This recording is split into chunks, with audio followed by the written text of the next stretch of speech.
တရားအစတောင်ဝေကပဲဥစဉ်ပြောချင်တာဟုတ်ပြီလားဒါကြောင့်တရားများများနာတဲ့လူဟာလွတ်မြောက်ခြင်းတဲ့စိတ်တွေအမြဲတမ်းရှိတယ်အကြောင်းအားလျော်စွာ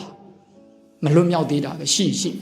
အဓိကကတော့လွတ်မြောက်လို့တဲ့စိတ်ကအခြေခံတယ်လွတ်မြောက်ဖို့ဆိုတာဟုတ်ပြီနော်ကံအကြောင်းပဲနည်းနည်းပြောပြပါနော်ကံတွေကိုနားလည်မှ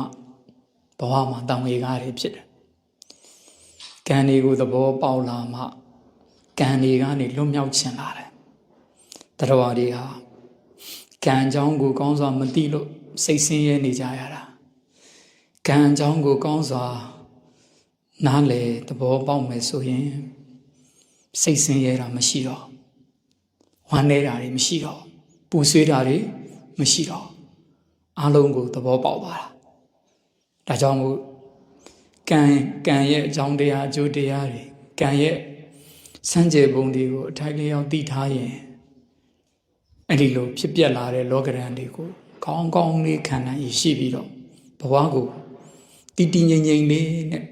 ဖြတ်ကျော်သွားနိုင်တယ်နော်ဖြတ်ကျော်သွားနိုင်တယ်အဲ့လိုဆိုတော့ဦးဇင်းတို့ဒီကံတွေထဲမှာတာမန်ဒါနကုသိုလ်ကံတွေရှိသီလကုသိုလ်ကံတွေရှိသမထကုသိုလ်ကံတွေရှိဝိပဿနာကုသိုလ်ကံတွေရှိတယ်မတ်ကုသိုလ်ကံတွေရှိတယ်ဦးဇင်းတို့ကတန်တရားအဆက်ဆက်မှာဒါနသီလသမထဝိပဿနာလောက်ထိရောက်ကောင်းရောက်နိုင်တယ်ဝိပဿနာကုသိုလ်ထိဖြစ်နိုင်မတ်ကုသိုလ်တွေမရခဲ့လို့အခုလိုတန်တရာဆိုတဲ့ဘေးဆိုးကြီးမှာကျင်လည်နေရတာအဲ့ဒါတော့တကယ်မှသဘောပေါက်တယ်မလားအကယ်၍တော့ဦးဇင်းတို့မတ်ကုသိုလ်ဆိုတဲ့မဉ္ဇဉ်ဖူဉ္ဇဉ်မကုသိုလ်ရခဲ့မယ်ဆိုရင်ဦးဇင်းတို့ဟာဘဝပြတ်သွားတာကြာပြီဘာဖြစ်လို့ဘဝမပြတ်တယ်ဆိုတော့ဦးဇင်းတို့ဟာကုသိုလ်ကောင်းမှုတွေတော့လုပ်တယ်လမ်းမဆုံးခဲ့ဘူးသွားတော့သွားလေလမ်းမဆုံးလိုက်ဘူးလမ်းမဆုံးနေဆိုတော့ပန်းတိုင်ရောက်ပါမလားမရောက်ခဲ့ဘူးဦးဇင်းတို့ပန်းတိုင်ကနေနောက်လှည့်သွားရတာနော်ဒါကြောင့်မို့ဒီဘဝဒီခန္ဓာကိုတော့ဦးဇင်းတို့တွေ